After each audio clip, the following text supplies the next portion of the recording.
What's going on, guys? Welcome back to the Everyday Witness. We have finally made it back to East Texas Baptist University in Marshall for college year 4, senior year. But now I get to introduce y'all to some of my closest people that I've had in my life for the past year, 2 years, 3 years, or even longer than that. And who else to do that to start it off than my own roommate as of right now, and one of the only two, the one and only Noah Brown. Oh yeah, we gotta have the claps ready. Gotta have the claps ready. Great introduction. Great introduction. Noah, it's a pleasure to have you, man. Pleasure to be here. For those of y'all who probably don't understand, it's like 11:30 at night, and we just got back from playing sand volleyball for like 3 hours. We're exhausted, but for me, this is really cool to kind of have him basically being my only roommate this week for the most part, and for us to hang out and have these conversations like we've had for the past year or so. So this is really cool. But Noah, kind of give him a background as to who you are, family, where you grew up, and how you kind of came to ETBU, but also kind of what you've been up to. So Uh, yeah, I'm from Dayton, Texas, which is basically a small town in the middle of nowhere. It's a very church-oriented town, but my family, we weren't much of churchgoers, so we kind of always felt like the outlier in that community. But it wasn't until like I was 17 when I got saved. I was going through some very bad depression and I almost killed myself. And then as I was about to go through with it, I heard a voice that was like very strong, but in the same sense, very soothing and calming. And he was telling me like, this is not what I have planned for you. And it was in that moment where I dropped everything. It was like that moment where I realized like there is someone out there who loves me for what I am, not for my past mistakes, but for the person I will become, for the person I am right now. And so I dedicated my life to Christ. I did a lot of research on schools because this was when I was a senior, going into my senior year of high school. I did a lot of research, and then ultimately, before I came to ETBU, I went to UMHB, which for those who don't know, Boo Crew, is Mary Hardin Baylor. we don't like them. That's Not our rivals. You came not from the other school. our rival school now. Finally, And then, so I went there for a year. I met some amazing people there, but I struggled like with finding my own who I am without my family in my current. Like I struggled finding my own faith instead of faith with my family because I was all alone for the first time in my life, and I didn't have nobody to guide me. I had to be my own guide, which was a very difficult thing for me when my whole life was built on structure. So it kind of led me into not going to church as much as I should have, not reading my Bible, not acting the way a Christian should act, and not showing people that love of Jesus that is we're called to. And so as a result, I saw my grades slip. I saw a lot of bad changes in my life, and I didn't like the person. So at the end of the school year, I decided to take a gap semester, a gap year to work, to find who I want to be as a Christian, to find mentors and peers who that's what I wanted to do in my life. And so during that time, my brother and sister started coming to ETBU, and they were talking to me about it. Oh, ETBU is a great school. It's relatively cheap. Uh, People are great. People are loving. Their care for you, and there's plenty of mentors here. And so, I prayed about it. I said, God, if this is where you want me to go, send me a sign. And then like not even an hour later, I just kept seeing like ads on Instagram for hey, apply to ETBU, emails from ETBU, the Snapchat ads, hey, apply to ETBU, apply to ETBU. Like it was all over my social media. And so I was like, you know what? I know I want to go back to school and finish my degree. I know that was always the plan. Why not now? And so I applied. I got accepted ultimately. And so like throughout, when I first came here, I felt, like I like an outlier. Like I didn't know anybody. I didn't know who were my friends and who wasn't. And then because I knew my brother goes here, I just hung out with him mostly. And like through him, I met like you. I met a bunch of our like my current friends. And then I started opening up, like you know, coming out of my shell, like helping with our BSM, which I'm blessed to be part of that leadership. Absolutely. Helping, getting in student foundation, being blessed to be able to be a part of that. And I met a bunch of friends who I didn't even think I would be able to connect with the way I'm able to. And then, so after I've gone through all that this summer, uh, for the most part, I worked at a church camp with a few of my friends from here called Carolina Creek. Carolina Creek, what? Uh, it was We love Carolina Creek. it was an experience, but Yeah. I'm grateful. I was told I signed a contract saying, "Oh, you're going to be a ropes guy. You're going to do all the high ropes things." God quickly changed that. Said, "No, you're going to be a counselor." So I ended up being a counselor for 10 weeks. Had some stressful weeks, but I was never a patient person. So, and I prayed, and I did the one thing you never should do: pray for God for patience, because He will test them. Yes. Very true. He tested them this summer, but I couldn't be more grateful because I met amazing people. Yeah. From Carolina Creek, who I'm proud to call friends, who I'm proud to call family, and I've grown closer with a lot of people, even because a lot of people from ETPU went to work there too, and I've grown closer with them, Mm-hmm. and I'm blessed. Well, that's awesome to hear. Growing up, y'all probably heard this from the other episodes, but I actually was baptized and by my father. Me and my brother were at Carolina Creek.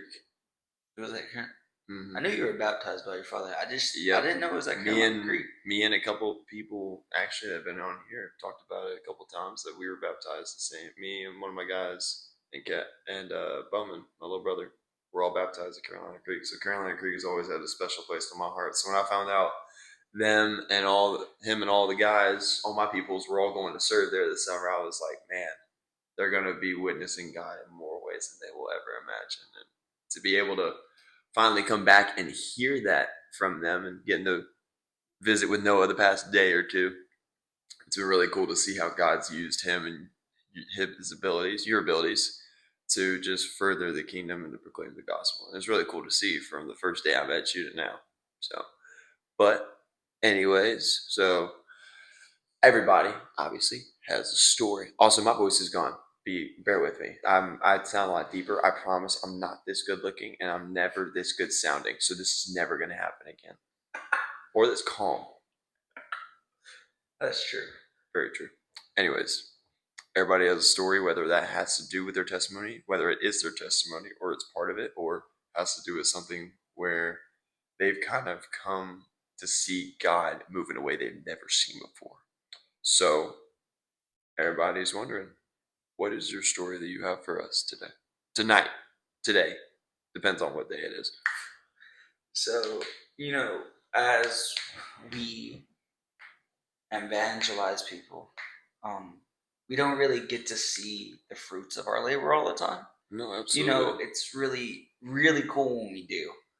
But for me, I never realized how big of an impact that I would have this summer on some kids. Yeah. Because for those who don't know, most of Carolina Creek, the people they serve, the people, excuse me.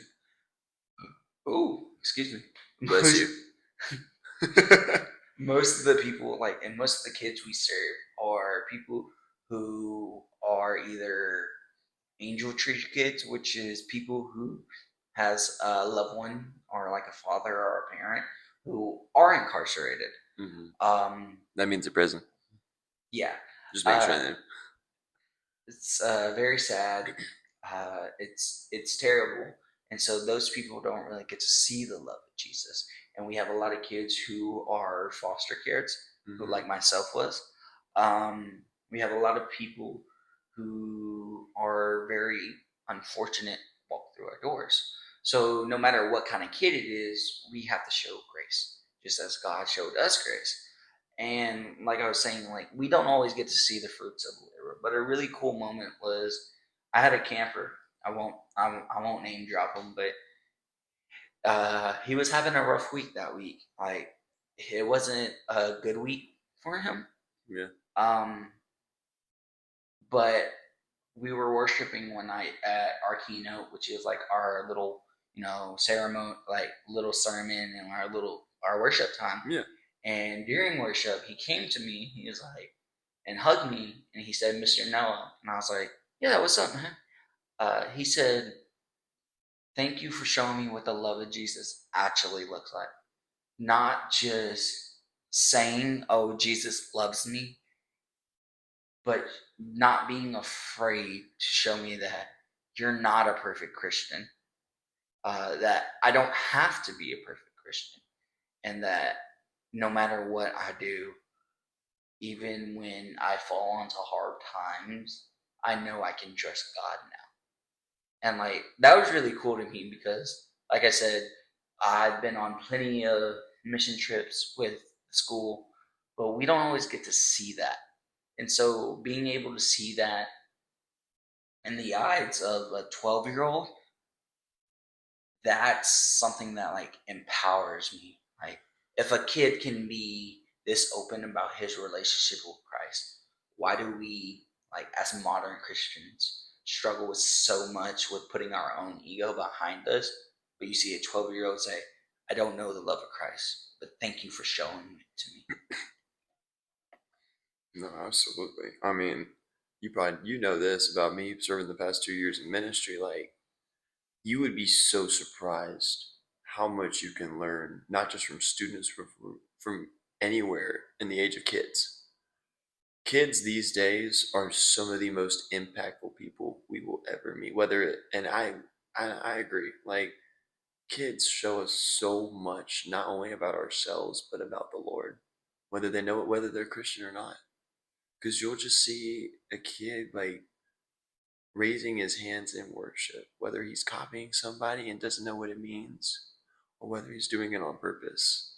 And you get to see like how genuine they are, because they might, like I said, they might not know what they're doing, but they understand like the true beauty of worship. And at such a young age like that, like they know that it's not just talking about Jesus and not just talking about what he did, but showing them what he did and the reason he did it. Like he died, like Jesus died on the cross for our sins, and we're allowed by the grace of God to live every day in a way that is wholly acceptable to him by showing the fruits of the Spirit to others. And through that, the gospel is preached, whether we say one word about the Bible or not. Showing that kindness to others is an instant thing. It's like, man, why is he always like that? And that's a conversation start. And as soon as the conversation starts, the gospel just flows out. So I really like that. Working at a camp my freshman year, trust me, I understand how camps with kids can be.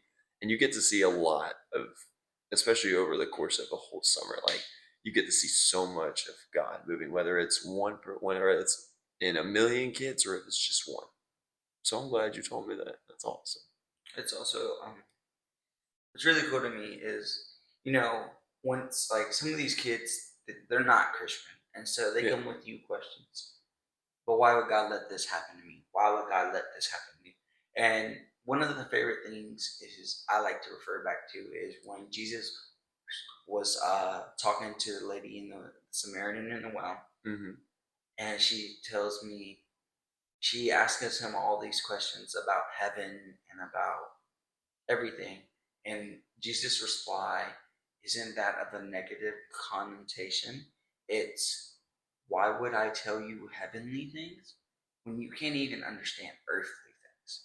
Yeah. Which to me is really powerful because we're humans and our lives.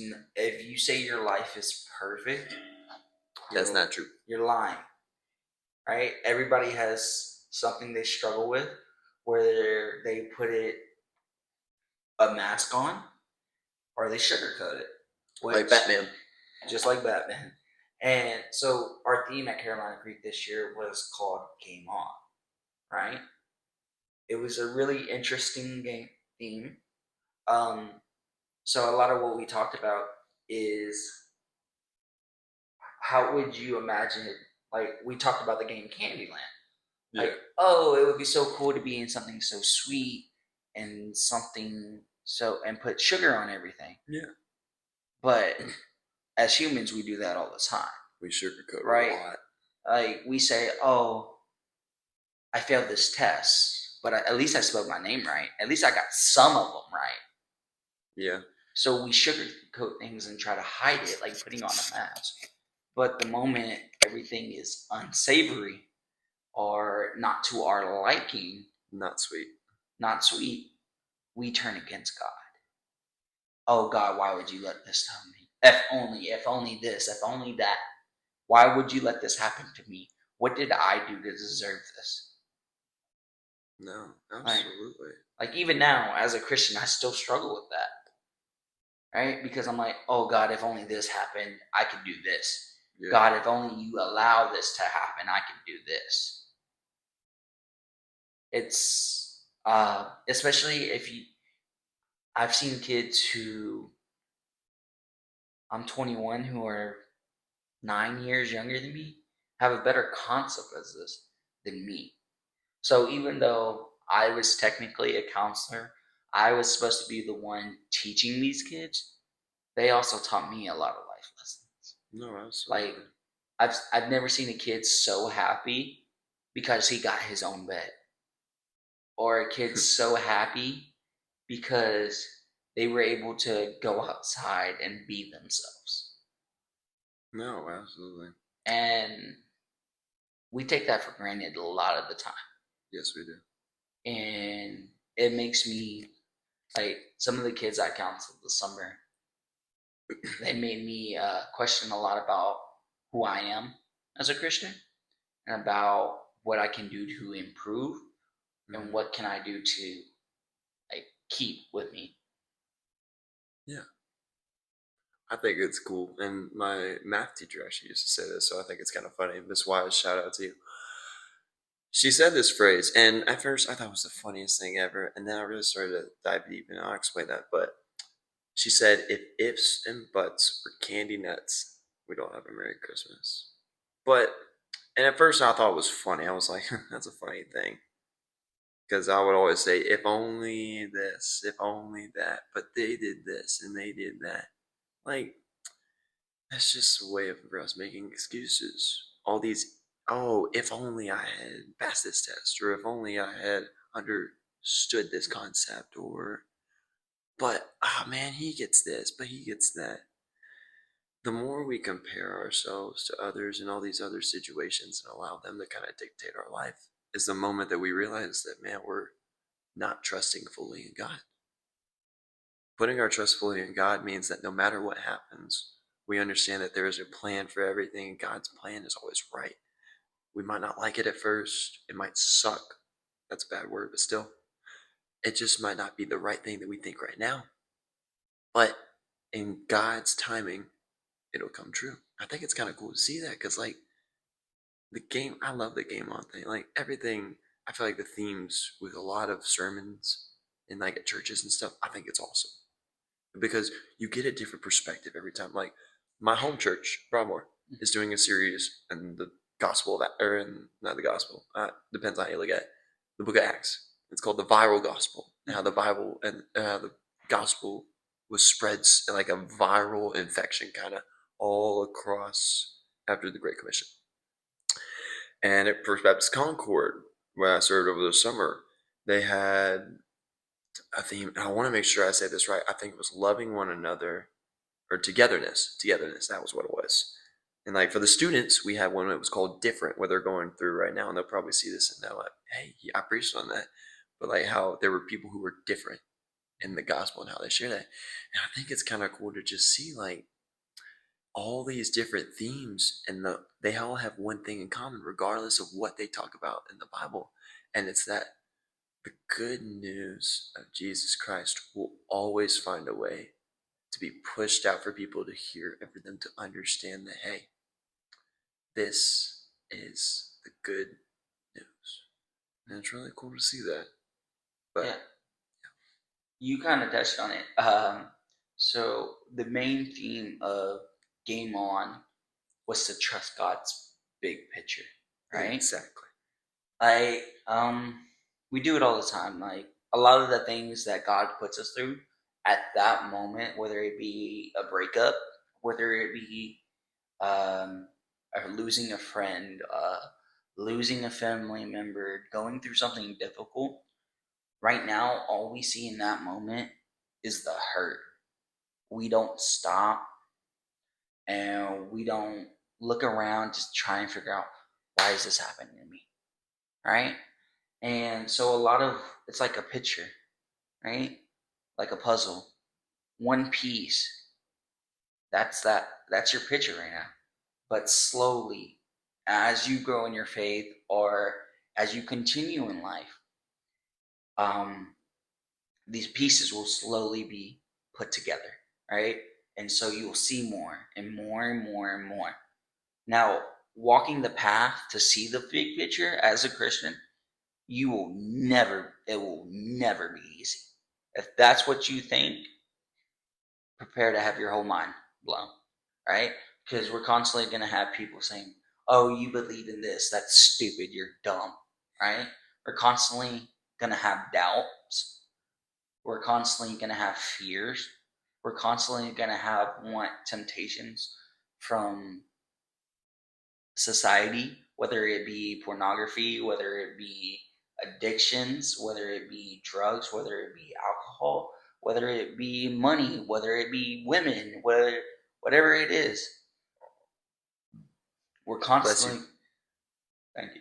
We're constantly going to have people who and things that want us to take us away from that path. Thing is, will you say, hey, God, I know I struggle with this. I'm giving it to you. God, I know I can't do this on my own. Can you help me? Please. Right? Especially as men, we struggle with this a lot. Our ego gets so big, thinking, oh, we can handle everything on our own. But then we can't. The moment something happens, we crumble. Mm-hmm. And like, I don't know what to do no more. Right? Absolutely. And a lot of it, like, especially since I counsel guys, I counsel middle school boys, I saw a lot of that. I saw a lot of kids who had a pretty big ego. They thought they were the hottest stuff since sliced bread. And then they just realized one day, maybe I'm not, right? And as someone who's like thought that at one point, that's a huge blow to your self-esteem. Like realizing, hey, I got to step back to let God in, right? It's just like the rich young ruler. I had to let go of my earthly things so I can make room for my heavenly Father. And a lot of us, since we don't like losing our possessions, right? We're really attached to our earthly things. And so people will do anything to keep it, whether it be to murder someone, whether it be to, oh, I'm just going to blatantly disobey God. It's okay. He'll forgive me anyways. Or instead of just sitting there talking to him, be like, Father, I struggle with this. Father, I don't know what to do no more. Father, help me. Protect me. Show me what you want me to do. Lead me. Guide me. Instead, we're like, God, what's he going to do? He's never been in my life before. This has protected me. These people have protected me, but you've never have. Why should I trust you?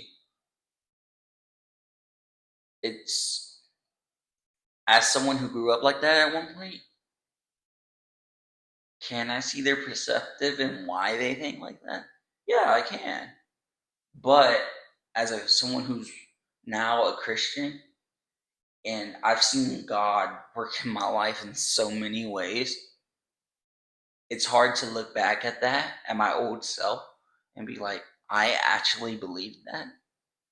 That's actually who I was, because God's led me to ETBU.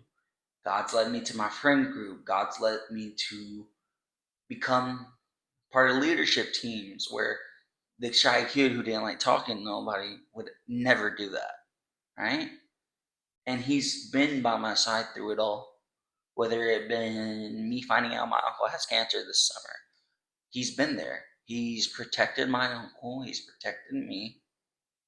And it's more of, will I, or will everyone just let go of that earthly thing that's attaching them to sin?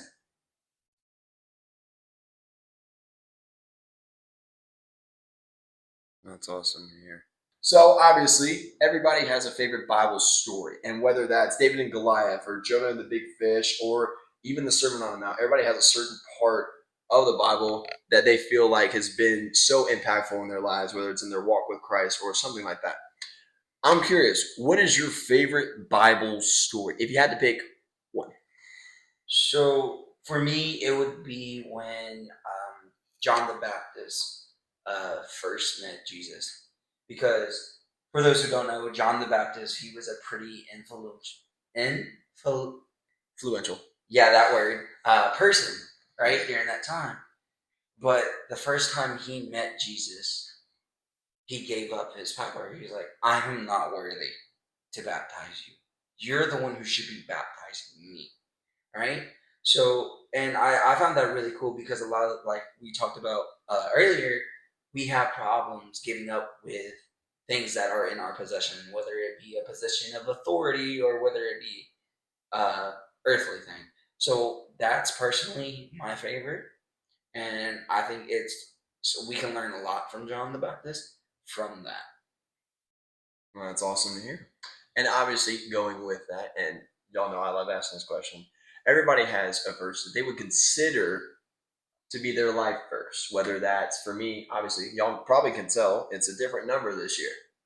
It's actually second. My life verse, 2 Timothy 1:7, which says, "For this reason, I urge you to fan the flame of the gift of God, which is been given to you by laying on of my hands. For God did not give us a spirit of fear, but of power, love, and self-control." But obviously, everybody's verse is different, and some might have the same, but most are different. So Noah, I'm curious to see, and if you need to pull it up, you're all good.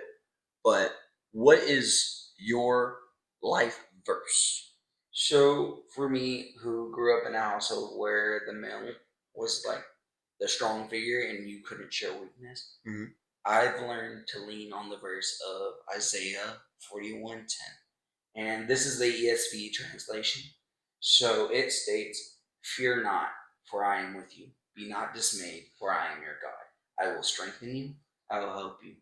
I will uphold you with my righteous right hand. So for me, that means even in my darkest moment, even when I can't rely on my own strength, I don't need to, because God will strengthen me. He will give me all the, whether it be supernatural strength that only He can give, for me to push through anything that I'm going through. So I live by Isaiah 41:10, and it's something I had to tell my campers a lot about this week, because about this summer, because one week, um, me and my campers did a Bible study about, hey, what's your favorite Bible verse? And so we dug into it, right? Hey, so, and then we looked into, hey, what does this mean to you? And then we looked into what it means in the biblical context. So I thought I knew what that verse meant, and then I looked more into it. I talked to uh, a lot of different people who know more about the Bible than me. And it was really interesting to see that even though in our answers there was a lot of similarities, there was also a lot of differences. So I've learned to put that all together. And to me, the conclusion I came to is, like I just said, no matter what you're going through, whether it be a temptation on the earth or whether it be the loss of a loved one, right? That even in your darkest moments, even when you think nothing is giving you the strength to hold you up, He will be there. And He always has a hand in your life, whether you see it or whether you don't. So I live by Isaiah 41:7. Well, that's awesome to hear. And real quick, for those of y'all who don't know, obviously, for me and Noah, it's been really cool because Noah's little brother is a little right. Yeah. He's younger. I was making sure I got that right. Noah's little brother Levi introduced me to Noah, the first BSM I actually ever went to. And if I had not gone to BSM that day, I would have met this amazing man of God to be one of my best friends for the past almost a year now. So it's really cool to see how your story has kind of developed, not only in front of my eyes, but in front of the eyes of all of our friends and all of our group of guys that have just been so close this past year. It's just really cool to see. Well, I'm trying to think. I don't think I have any more questions, so I'm gonna do my favorite part, the sign off. But anyways, thank y'all so much for tuning in to the Everyday Witness. We got a lot of amazing people of my friends here in Marshall for y'all to meet. Pretty soon, you'll probably hear about another one, but I can't tell you who it is yet because that's not fun. But anyways, thank y'all so much for tuning in. Noah, a pleasure to have you. We've been talking about this for a while, so this is a really cool opportunity. But thank y'all so much for tuning in, and we will see y'all next time. Peace out.